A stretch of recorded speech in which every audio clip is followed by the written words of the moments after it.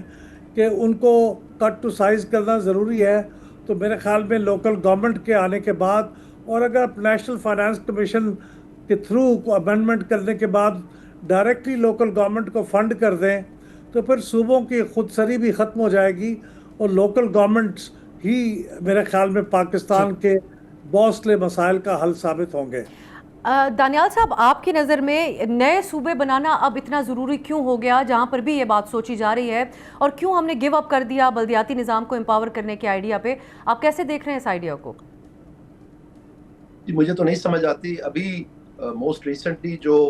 X FATA ہے, جس کو کہتے ہیں فاٹا کے جو ڈسٹرکٹس تھے, وہ سارے مرج کرنے کے لیے ہمیں کمیشن بھی بنی, اس کے سرتاج عزیز صاحب ہیڈ تھے, اس میں رپورٹیں بھی شائع ہوئیں اور انٹرنیشنل کنسلٹنٹس بھی رکھے گئے, اور بڑا واویلا مچا, اور ہمیں بار بار بتایا گیا جبکہ کوئی تیار ہی نہیں تھا اس بات پہ کہ ان کو مرج کرنا ضروری ہے, کیونکہ انتظامیہ نہیں ہوگی وہاں پر. آپ کو ہائی کورٹ نیا بنانا پڑے گا, آپ کو گورنر ہاؤس نیا بنانا پڑے گا, آپ کو جو ہے چیف سیکرٹری اور ایس ایم بی آر وغیرہ یہ دفاتر سارے کورٹ سسٹم ایکسیٹرا, تو ایکسپینڈیچر بہت بڑھ جائے گا, اور این ایف سی میں بہت پرابلمز آ جائیں گی. یہ ایک لمبی فہرست تھی جس میں انہوں نے بتایا کہ جی یہ مرج ہونا بہت ضروری ہے. تو وہ سارا کچھ ہضم کر لیا, وہ مرج ہو گئے. اب صورتحال یہ ہے کہ جو مرجر میں ان کے ساتھ جو وعدے کیے تھے وہ تو سارے پورے نہ ہوئے, اور اب وہ ناراض ہے, نالا ہے, اور پروبیبلی وہ مزید نالا رہیں گے, اور وہاں پر آپ نے اینٹی ٹیررزم کا جو ہے نا صورتحال بن گئی ہے.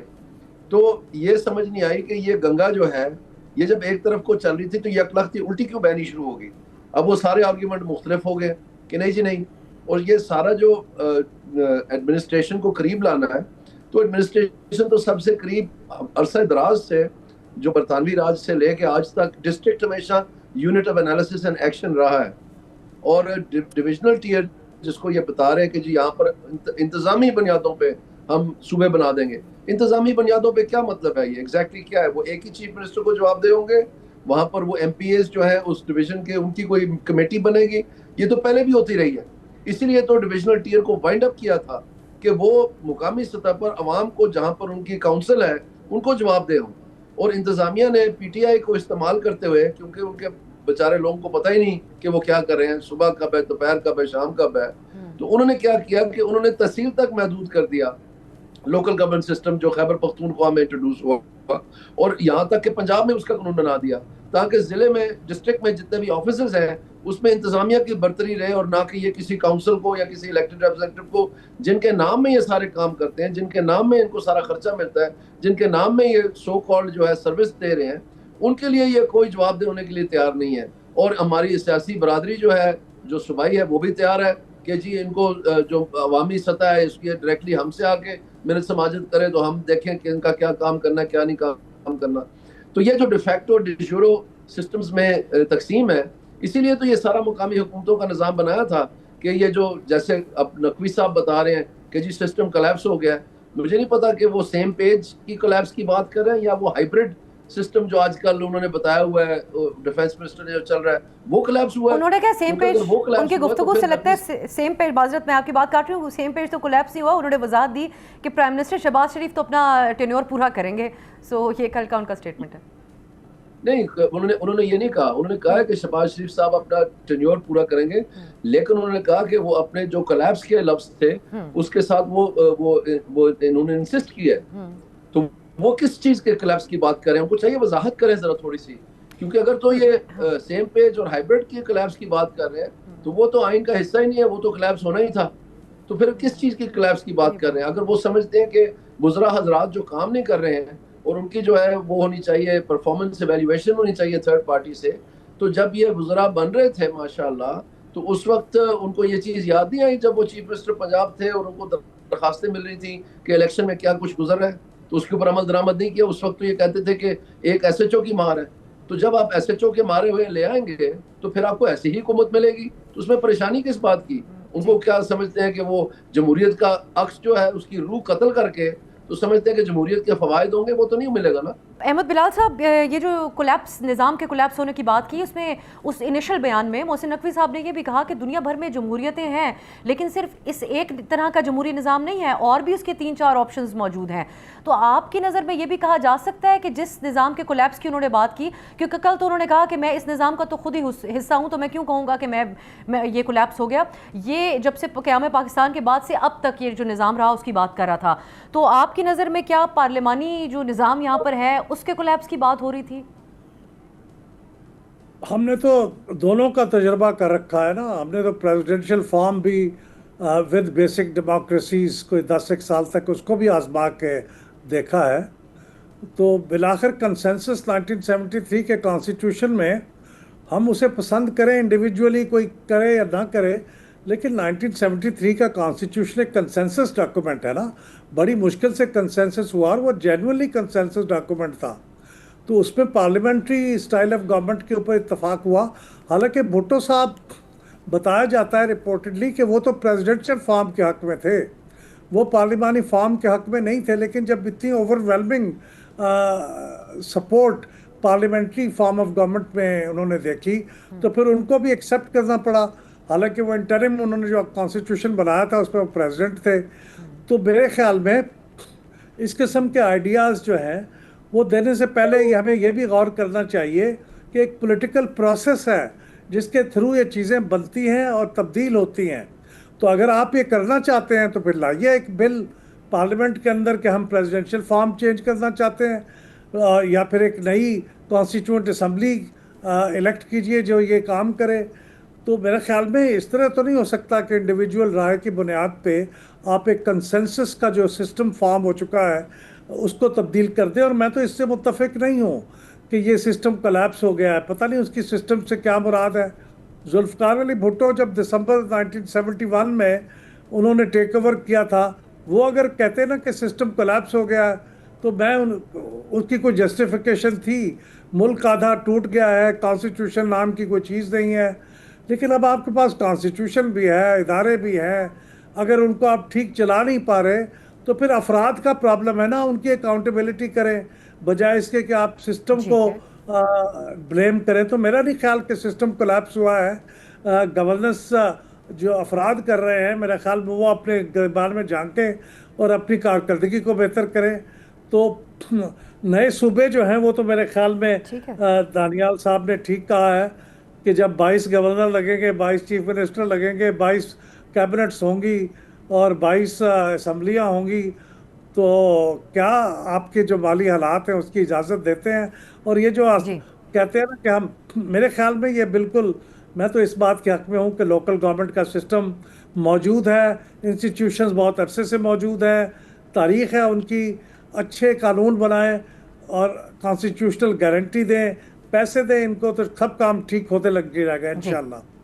دانیال صاحب، اب یہ جو بات سے احمد بلال صاحب نے بات کی، اس بات پہ بلدیاتی نظام کے حوالے سے تو کافی لوگوں کا اتفاق نظر آتا ہے۔ جو اب کاؤنٹر آرگیومنٹس دیے جا رہے ہیں، ہمارے پاس سامنے کوئی ڈاکیومنٹ تو ہے نہیں کہ پروپوزل بیسکلی کیا ہے سوچنے والوں کا یا فیصلہ کرنے والوں کا جس کی بیسس پہ یہ بات ہو رہی ہے، لیکن یہ کہ یہ جو 2 سیاسی خاندان ہیں ان کی اجارہ داری اس سے ختم ہوگی۔ کہاں آپ 13 کروڑ کے عوام کی سی ایم ہونے سے لاہور ڈویژن کا سی ایم کون ہونا اس کے بعد پسند کرے گا؟ تو اس کے بعد یہ پروسیس، یہ ہماری جو سیاست ہے جس میں ان سیاست دانوں نے بلدیاتی نظام کو اتنا سنجیدہ نہیں لیا، اور ہم نے یہی دیکھا، اس کی یہ بھی ہم آپ سے پوچھنا چاہیں گے کہ کیا مائنڈ سیٹ ہے جس کی بیسس پر انہوں نے اپنا بوجھ بانٹا نہیں اور اس کو مزید امپاور نہیں ہونے دیا؟ سو کتنی ذمہ داری ان سیاسی جماعتوں کے اوپر آتی ہے، اور کہ یہ آج یہ بحث ہم کر رہے ہیں یہاں پر بیٹھ کر بنیادی سطح کی؟ یہ سیاسی جماعتیں جو ہیں یہ بالکل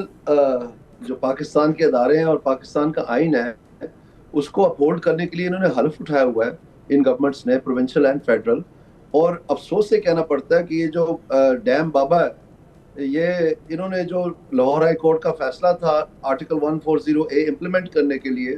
اس کو سیٹیسفائڈ کر کے انہوں نے ایک عجیب و غریب تماش بینی کے اوپر مشتمل ایک آرڈر دے دیا جس کا نہ سر تھا نہ پیر تھا، اور اس کی وجہ سے پھر پروونسز کو ہلا شیری مل گئی اور انہوں نے کم از کم قانونی طور پر جو یہ نظام تھا اس کو ادھیڑ کے رکھ دیا، اور یہ ان کا کام نہیں تھا۔ بجائے ہے کہ وہ جا کے یہ نرسوں کو ڈانٹتے پھرتے تھے اور یہ ڈیمز بناتے پھرتے تھے. ان کا کام تھا کہ آئین کو انٹرپریٹ کرتے. تو جو آئین کی انٹرپریٹیشن ہے وہ اگر آپ 1 منٹ مجھے دیں میں آپ کو ایگزیکٹلی اس کا کرکس بتانا چاہتا ہوں. آئین میں ہی لکھا ہے آرٹیکل 140A میں each province shall by law establish a local government system and evolve not and centralize, not and destroy, and devolve. اس کا مطلب یہ ہے کہ جب یہ آرٹیکل 140A آئین میں آیا تو اس کے بعد سے جو بھی آپ قانون بنائیں گے لوکل گورنمنٹ کو اسٹیبلش کرنے کے لیے تو وہ اینڈ ڈیوالو کے لیے ہوگا. اینڈ ڈیوالو سیپریٹ نہیں ہے, ساتھ پڑھنا پڑتا ہے. تو اس کا مطلب ہے جو بھی قانون آپ بنائیں گے آپ 2002 جب یہ آئینی ترمیم آئی اس کے آگے جا سکتے ہیں, کیونکہ 2001 میں تو مقامی حکومتوں کا نظام رائج ہو گیا تھا جس میں مالی وسائل, اختیارات, انتظامیہ اور سیاسی سوجھ بوجھ یہ ساری جو ہے مقامی سطح پہ چلے گئی تھی. تو مین چیز یہ ہے کہ یہ جو اینڈ ڈیوالو والا ہے حصہ اس کا جو انٹرٹیمپرل افیکٹ ہے تو وہ یہ کورس جو ہے یہ بندیال صاحب نے بھی ریفیوز کر دیا, میں ہی اس میں درخواست تھا, اور پھر یہ جو گلزار صاحب ہے انہوں نے بھی ریفیوز کر دیا انٹرپریٹ کرنے سے, اور ڈیم بابا نے تو اس کی ایسی کی تیسی پھیر دی. تو یہ سب سارا کا سارا جوڈیشری کا کھیل ہے. اور انہوں نے ایک پیس میل یعنی بندیال صاحب نے کہہ دیا کہ جناب یہ ادارے جو ہیں ان کو آپ ختم نہیں کر سکتے, اور یک جنبش قلم تو ان کو بحال کر دیا. تو آئندہ کے لیے وہ چیز آ گئی. پھر گلزار صاحب نے پیس میل ایک کہہ دیا کہ جناب جتنی بھی اتھارٹیز ہیں جو لوکل گورنمنٹ کے فنکشنز ہیں انہی کے تابع ہوں گے, جیسے یہ ڈیولپمنٹ اتھارٹیز ہیں اور یہ ہارٹیکلچر اتھارٹی, یہ گورننس بائی اتھارٹی بنا دی تھی یہ پی ایس والوں نے اپنے شوق میں. تو پھر انہوں نے کیا کیا کہ انہوں نے جا کے پی ٹی آئی ایک بیچاری لولی لنگڑی جماعت تھی جن کے پاس کوئی سوجھ بوجھ ہے نہیں, ان کو سمجھائی بات تو ان سے تحصیل لیول کی گورنمنٹ بنا دی, یعنی ڈسٹرکٹ لیول تھا ہی نہیں. اس میں جو پروونشل یا جو ڈسٹرکٹ پبلک سیفٹی کمیشن بننی تھی مینلی ان کو اس کا ڈر تھا, کیونکہ اس میں اگر وہ پولیس کے اوپر ایک اتھارٹی بن جاتی ہے الیکٹڈ لوگوں کی تو پھر جو D M G P S کا سارا کیس تھا کہ ہمیں آپ واپس ایگزیکٹو میجسٹریٹ بنائیں وہ تو ختم ہو جانا تھا. تو اس لیے یہ بیچ میں پھنسا ہوا ہے. اب اس میں جو دونوں جماعتیں ہیں پیپلز پارٹی اور پی ایم ایل این یہ تو باز نہیں آتے, ان کی تو ساری سیاست پٹواری کی اور تھانے دار کی ہے کہ وہ جو پولیس کا استعمال جو ہے. اور اگر آپ دونوں ٹریجری بینچز اور اپوزیشن کے ایکول اراکین ہوں پروونشل پبلک سیفٹی کمیشن میں, نیشنل پبلک سیفٹی کمیشن میں اور ڈسٹرکٹ پبلک سیفٹی کمیشن میں, تو پھر تو پولیس کا استعمال جو ہے وہ ناممکن ہو جاتا ہے سیاسی مقاصد حاصل کرنے کے لیے. تو پھر وہ جو 47 والا سارا ہمارا ایپیسوڈ ہے وہ کدھر جائے گا. تو ابھی بھی یہ الیکشن کروا نہیں سکتے, کیونکہ اگر الیکشن کروائیں گے, ابھی کشمیر کے ہوئے ہیں آپ دیکھ لیں, خود ہی گورنمنٹ بتا رہی ہے, ہمیں تو بتانے کی ضرورت ہی نہیں ہے, ہمیں تو ہمارے ساتھ بھی ہوا ہے, ہمیں تو پتہ ہے, لیکن گورنمنٹ خود بتا رہی ہے کہ کیا ہو رہا ہے وہاں پر. اور جو مخالفین کہہ رہے تھے وہ حکومتی اتحادی خود کہہ رہے ہیں. تو بیسکلی چاہے پروونسز ہو چاہے لوکل گورنمنٹ ہو, یہ ایک صاف شفاف الیکشن کرانے کے قابل نہیں ہے. تو کس جمہوریت کی ہم بات کر رہے ہیں, کون سے ہم اثر کی بات کر رہے ہیں. تو صرف تقسیم ہی ہے نا, پھر چاہے انتظامیہ کر لیں چاہے آپ صوبائی سطح پہ کر لیں. تو پھر اگر آپ نے تقسیم ہی کرنی ہے تو پھر ضلعی سطح پہ کر لیں, وہ آپ کے لیے آسان ہے, کم از کم آپ پاکستان کا کوئی فائدہ بھی کر دیں گے. میں آخر میں احمد بلال صاحب, پھر اس کو جتنی آج ہم نے بات چیت کی ہے اس پروگرام میں, آپ سمجھتے ہیں کہ اگر کوئی ایسی بھی اس کے اوپر کام ہو, کوئی اس طرح ریفارم ہو یا پھر ایون ترمیم ہو کہ جس سے این ایف سی کے طریقے سے فنڈز کو آگے منتقلی کی کمپلجن ہو, لازم ہو, اور اس میں کوئی گنجائش نہ رہ جائے کہ ایسا نہ کیا جائے, اور پھر یا آپ سمجھتے ہیں کہ اسی گفتگو کے تناظر میں جو بھی ہم نے کی ہے کہ ان سیاسی جماعتوں کی اجارہ داری ختم کرنے کا یہ معاملہ ہے اور پھر یہ کام ہو کر ہی رہے گا جس طریقے کے بیانات آ رہے ہیں اس کو دیکھتے ہوئے؟ دیکھیے, سیاسی جماعتوں کی اجارہ داری کا معاملہ نہیں ہے. جو دوسری سیاسی جماعتیں آئیں, خاص طور پہ پی ٹی آئی جس نے سسٹم کو چیلنج کرنے کا آیا تھا, وہ بھی اپنے زمانے میں پنجاب میں الیکشن نہیں کرا سکے, خواہش کے باوجود قانون بناتے رہے لیکن نہیں کرا سکے. اس لیے میرا خیال یہ ہے کہ یہ جو صوبائی حکومتیں ہیں ان کا اور مقامی حکومتوں کے درمیان ایک کانفلکٹ آف انٹرسٹ ہے. یہ اپنے ہاتھ میں اختیارات اور وسائل کو نہیں چھوڑنا چاہتے کہ مقامی حکومتوں کے پاس جائیں, یہ خود ہی ہر چیز ایک ایک پیسہ خود خرچ کرنا چاہتے ہیں. ورلڈ بینک کی جو لیٹسٹ ایک رپورٹ آئی ہے اس میں تو انہوں نے بتایا کہ لوکل گورنمنٹ کے تھرو پچھلے کئی سالوں کا ایوریج صرف 5% ہے ڈیولپمنٹ ایکسپینڈیچر ان کے تھرو ہوا ہے. یعنی یہ کتنا پتھیٹک بات ہے کہ صرف 5% لوکل گورنمنٹ کے ذریعے خرچ ہوا ہے, یعنی توجہ نہ ہونے کے برابر. تو میرا خیال پھر بھی یہی ہے کہ لوکل گورنمنٹ کے لیے ایک آئینی ترمیم کی جائے جس کے اندر broad outline of the local government powers اور ان کا جو بیسک فیچرز ہیں کہ ان کے ہاں کتنے دیر کے لیے ٹرم ہونی چاہیے، کتنے اس کے ٹیئرز ہونے چاہیے، یہ ساری چیزیں ہوں. انڈیا نے یہ تجربہ کر دیکھا ہے. 45 سال کانسٹیٹیوشن بنانے کے بعد 92-93 میں انہوں نے کانسٹیٹیوشن میں امینڈمنٹ کی، تو جب وہاں پہ لوکل گورنمنٹ اسٹیبلائز ہوئی. اس سے پہلے وہ بھی ان کا حال ہماری طرح تھا. تو میرا خیال ہے کانسٹیٹیوشنل امینڈمنٹ کرنی پڑے گی، اور نیشنل فائنانس کمیشن کے تھرو پیسے جو ہیں وہ لوکل گورنمنٹ کو ڈائریکٹلی ٹرانسفر کرنے پڑیں گے، جبھی لوکل گورنمنٹس جو ہیں وہ افیکٹو ہو سکے گی. بہت بہت شکریہ احمد بلال محبوب صاحب اور دانیال عزیز کی قیمتی وقت اور قیمتی رائے کے لیے. ناظرین، یہ اب جو بات ہے یہ ایک بحث، ایک بیان کی حد تک ہی ہے جس کی بیسس پہ بحث ہو رہی ہے. کوئی ڈاکیومنٹ تو ہمارے سامنے نہیں ہے، لیکن ایک عام رائے یہی سامنے آ رہی ہے کہ جو موجودہ بلدیاتی نظام ہے اس کو امپاور کرنے کے لیے اس قسم کی ترمیم کی جائے جس سے فنڈز منتقلی لازم ہو جائے، تو یہ مسئلہ ایڈریس ہو سکتا ہے. ایک شارٹ بریک کی طرف جاتے ہیں. مشرق وسطیٰ میں جاری کشیدگی میں کچھ کمی آنے کے حوالے سے چند حوصلہ افزا خبریں سامنے آ رہی ہیں، اس میں ہم بات کریں گے ایک شارٹ بریک کے بعد. بریک کے بعد خوش آمدید. ایران امریکہ کے درمیان جاری کشیدگی کے خاتمے کے حوالے سے کچھ حد تک امید پیدا ہوئی ہے، کیونکہ ایران اور عمان آبنائے ہرمز کے انتظام سے متعلق ممکنہ معاہدے کے کافی قریب پہنچ چکے ہیں، اور اس بات کی تصدیق ایرانی حکام کی طرف سے کی جا رہی ہے. ایران کے نائب وزیر خارجہ کاظم غریب آبادی کا کہنا تھا کہ آبنائے ہرمز پر ایران اور عمان نئے انتظام کے آخری مرحلے پر ہیں. امریکہ سے اشارے ملے ہیں کہ وہ اپنے وعدوں پر عمل درآمد کے لیے تیار ہے. ان کا مزید کہنا تھا کہ جہازوں سے ٹرانزٹ فیس کا معاملہ ایرانی قیادت کے فیصلوں اور امریکی رویے پر منحصر ہوگا. دوسری طرف ناظرین، صدر ٹرمپ نے بھی ایک انٹرویو میں کہا ہے کہ ایران نے مذاکرات کے لیے رابطہ کیا تھا، اب ہم بات چیت کر رہے ہیں اور یہ عمل کافی اچھے طریقے سے چل رہا ہے. تو یہ ایک صورتحال ہے ایران اور امریکہ کے بیانات کو دیکھتے ہوئے.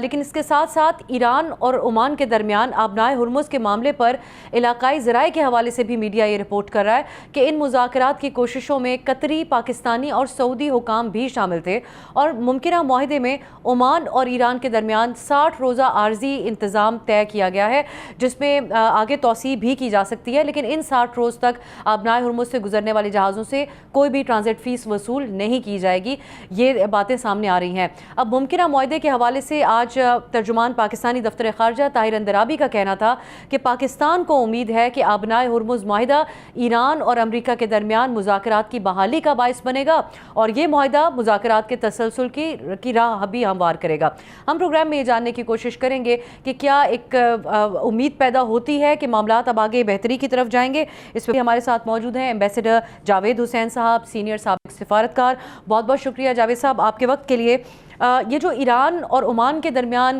ایک فریم ورک یا معاہدے کے اوپر کام ہو رہا ہے، دونوں طرف سے جو گفتگو سامنے آ رہی ہے اس سے ایسا ہی لگتا ہے کہ یہ بالکل حتمی مراحل میں داخل ہو چکا ہے. یہ بنیادی طور پہ کہا جا رہا ہے کہ 60 دن کا ایک عارضی انتظام ہوگا، لیکن پھر اس کو آگے بڑھایا جائے گا. آپ کی نظر میں اگر یہ طے ہو جاتا ہے تو اس پہ مکمل اتفاق رائے امریکہ کی طرف سے بھی ہوگا، کیونکہ یہ دونوں کے درمیان جنگ بندی کا ایک اہم نقطہ تھا، اور پھر دیگر جو خلیجی ریاستیں ہیں ان کا بھی اتفاق رائے اس میں شامل ہوگا؟ جی میں سمجھتا ہوں یہ جو آج آئی ہیں لیٹسٹ وہ بڑی حوصلہ افزا ہیں. سے لگتا ہے کہ جیسے آپ نے خود بھی اشارہ کیا ہے کہ ایران اور عمان کے درمیان 60 دن کے لیے جو ہے وہ عمان اسٹریٹ آف ہرمز کو مینجمنٹ اس کا بندوبست کے لیے کوئی معاہدہ جو ہے وہ طے پا جائے گا جلدی ہی. اس پہ کافی پیش رفت ہو چکی ہے، اور یہ بھی بتایا گیا ہے کہ اس کے اسینشیل فیچر یہ ہوگا کہ جو ایک روٹ ہے جو ایران کے قریب سے گزرتا ہے، یعنی ناردرن روٹ ہے اسٹریٹ آف ہرمز کا، وہ اس میں جہازوں کو آنے کی اجازت ہوگی، اور جو دوسرا روٹ ہے جو عمان کے قریب سے ہے، اس کے ٹیریٹوریل واٹر کے قریب سے ہے، اس کے ذریعے سے جہازوں کو پرشین گلف سے نکلنے کی ایک رستہ دیا جائے گا. اور اس کے لیے جو انتظامات ہیں اس کے اوپر بھی لگتا ہے، جو خبریں آ رہی ہیں کہ ایران اور عمان کے درمیان جو ہے معاملہ طے پا گیا ہے. یہ ایک بڑی اچھی ڈیولپمنٹ ہے. یہ جو اسلام آباد میمورینڈم آف انڈرسٹینڈنگ جو 17 جون کو ایران یو ایس کے درمیان سائن ہوا تھا، اور اس میں پاکستان نے بحیثیت ایک میڈیٹر یعنی ہمارے وزیر اعظم صاحب نے سائن کیا تھا اس کو، تو اس کے جو پیراگراف 5 ہے اس میں اسی قسم کی باتوں کا اظہار کیا گیا تھا کہ 60 دن کے لیے اسٹریٹ آف ہرمز کو کھول دیا جائے گا، اس میں کوئی ٹول وغیرہ وصول نہیں کیا جائے گا، اور جو جہازوں کے یعنی میری جو نیویگیشن ہے اس کے آنے جانے پہ کوئی پابندی نہیں ہوگی۔ اور پھر اس دوران میں ایران، عمان آپس میں بات چیت کر کے اور دوسرے جو گلف اسٹیٹس ہیں ان کے مشورے کے ساتھ ایک مستقل نظام وضع کرنے کی کوشش کریں گے۔ لگتا یہ ہے کہ جو پہلا معاملہ ہے کہ کس طرح 60 دن کے اندر کا جو وقفہ ہے اس کے اندر کس قسم کا نظام ہونا چاہیے، آنے جانے کے اوپر کیا ریگولیشنز ہوں گی نہیں ہوں گی، یا تھوڑی بہت فیس وصول کی جائے گی یا نہیں کی جائے گی، یہ معاملات اب طے پا گئے ہیں۔ امریکہ نے بھی اس کو ویلکم کیا ہے، اور یہ خطے کے معاملے کے لیے، پاکستان کے لیے جس کی کوششیں بھی اس میں شامل حال رہی ہیں، اور عالمی برادری کے لیے ایک بہت اچھی پیش رفت ہوئی ہے، اور توقع کی جانی چاہیے کہ اگر یہ معاملہ ہو گیا درست، اور اس کے ساتھ ساتھ امریکن نیول جو بلاکیڈ انہوں نے ایران کے خلاف کیا ہوا ہے وہ بھی لفٹ کر دیا گیا، جیسے کہ اسلام آباد میمورینڈم آف انڈرسٹینڈنگ بھی اس کی پروویژن ہے، اور اسی طرح اب ایران کی ڈیمانڈ بھی ہے، تو پھر جو میمورینڈم آف انڈرسٹینڈنگ کی دوسری شقیں جو ہیں ان کے اوپر گفتگو شروع ہو سکے گی، اور اس طرح سے معاملہ یہ ڈی ایسکلیٹ ہو کے ایک پرامن معاہدے کی طرف میرا خیال میں پیش رفت ہوگی۔ جاوید صاحب، اگر ایسا ہوتا ہے یہ تو ایران کے حق میں جائے گا، یہ تو ان کا ایک پہلے مطالبے میں سے شامل تھا کہ ایک اس کے اوپر فریم ورک طے ہونا چاہیے، یہ امریکہ کے لیے کیسے قابل قبول ہوگا؟ صدر ٹرمپ کو تو ابھی بھی آپٹکس کے حوالے سے کافی ان کو جو ہے وہ سوالات کا سامنا ہے، سو یہاں سے فیس وصولی کی بات تو ابھی تک طے نہیں ہوئی، اگر وہ نہیں بھی ہوتا تو جس قسم کا ایک انتظامی کنٹرول آفیشلی ایران کے پاس ہوگا، پھر اس قسم کی بھی باتیں ہو رہی ہیں کہ ان کی جہازوں کی آمد و رفت ہو یا پھر ان کی غیر معمولی نگرانی، تو اثر و رسوخ تو تہران کا بڑھ جائے گا خطے میں، یہ امریکہ اور ان کے اتحادیوں کے لیے قابل قبول ہوگا یا پھر ایک ٹیمپریری سیٹ اپ کے طور پہ یہ بھی اس کو دیکھا جائے؟ تو یہ ٹیمپریری ارینجمنٹ ہوگا، لیکن باہر سیت اگر مجموعی طور پر اب دیکھا جائے تو جو صورتحال from the point of view of امریکہ کے نقطۂ نظر سے 27 فروری کو جو حالات تھے، جو صورت تھی جب کہ اسٹریٹ آف ہرمز میں سے نیویگیشن ٹوٹلی فری تھی، کوئی پابندی نہیں تھی، کوئی فیس نہیں تھی، اس سے کے مقابلے میں تو ایران کا اثر رسوخ اسٹریٹ آف ہرمز میں اس معاہدے کے تحت جو سائن ہونے والا ہے اس کے اور عمان کے درمیان، اس کے تحت تو اس کا اثر رسوخ ڈیفینیٹلی بڑھ جائے گا۔ لیکن یہ بھی ہمیں تھوڑا سا خیال رکھنا چاہیے کہ تھوڑی سی اس میں ایران کی طرف سے بھی لچک دکھائی گئی ہے، اور عمان کو بھی اس کی مینجمنٹ میں ایک رول دیا گیا ہے، تو اس لیے نہ تو میکسیمم پوزیشن ایران کی مانی گئی ہے، نہ امریکہ کی، اور نہ کسی اور ملک کی۔ ایک ایسا سمجھوتا وضع کیا گیا ہے، ترتیب دیا گیا ہے جس میں تقریباً سب کے انٹرسٹ کا خیال رکھا گیا ہے، اور اب ڈیٹیلز تو جب آئیں گی تو اچھی طرح پتہ چلے گا، لیکن اس میں لگتا ہے ایران کے بھی صاف ظاہر ہے، چونکہ ایران اس پہ راضی ہو گیا، اور ان کے آپ نے جو ڈپٹی فارن منسٹر کی کاظم غریب آبادی صاحب کی اسٹیٹمنٹ کی طرف اشارہ بھی کیا، اس سے لگتا ہے کہ ایران اور عمان کے درمیان معاہدہ تقریباً طے پا گیا ہے۔ تو اگر یہ صورتحال ہے تو ایران بھی اس سے راضی ہے، عمان بھی خوش ہے، گلف کنٹریز بھی خوش ہے، اور امریکہ بھی راضی ہے، تو میرے خیال میں یہ ایک ہر لحاظ سے ایک عالمی برادری کے لیے ایک اچھی خبر ہے۔ اب جاوید صاحب، آبنائے ہرمز کا تو چلیں ایک امید ابھی کی جا سکتی ہے کہ معاملہ طے ہو، اور ایک طریقے سے پھر جو دنیا کی معیشت بھی سٹینڈ سٹل پر اس کی وجہ سے گئی ہے وہ بحال ہو۔ ایک اور چیلنج باب المندب کی صورت میں بھی آپ کو اس وقت نظر آتا ہے، جو آپ سمجھتے ہیں کہ اب اس کا وہ بھی حل طلب ہے، وہاں ابھی بھی ایک صورتحال ایسی ہی برقرار ہے، حوثیوں کی طرف سے 2 جہازوں کو نشانہ بنایا گیا، صرف ایک جہاز وہاں سے ابھی تک گزر پایا ہے، تو وہ بھی تو سکسیسفلی اس کو ایک طریقے سے بلاکیڈ روکے رکھے ہوئے ہیں تمام نظام کو۔ اسی صورتحال میں پرائم منسٹر شہباز شریف کے حوالے سے خبر ہے کہ وہ سعودی عرب جا رہے ہیں، جہاں پر ان کی سعودی ولی عہد سے بھی ملاقات ہوگی، وہ روانہ ہو چکے ہیں اب سعودی عرب کے لیے۔ تو آپ کی نظر میں ایک تو اس دورے کی کیا اہمیت ہوگی، اور باب المندب کا چیلنج بھی اب کتنا ایک سنجیدہ چیلنج ہے؟ جس میں حوثیز نے جہاز سے جو نیویگیشن جو باب المندب کے تھرو ہے اور ریڈ سی میں ایریا میں ہے، اس پہ خاص طور پہ سعودی شپس کے اوپر پابندیاں عائد کی ہیں، یہ جو چیز ہے اس کا تھوڑا بہت تو لنک ایران اور اسٹریٹ آف ہرمز کے ساتھ بھی جڑا ہوا تھا۔ اگر اسٹریٹ آف ہرمز کے معاملات خوش اسلوبی سے طے ہو گئے، جیسے لگتا ہے کہ ہو جائیں گے، اور ایران اور امریکہ کی جو گفتگو ہے، مذاکرات ہیں، وہ دوسری اسلام آباد میمورینڈم آف انڈرسٹینڈنگ کی دوسری شکوں پہ، جس میں نیوکلیئر ایشو ہے، لفٹنگ آف سینکشنز ہے،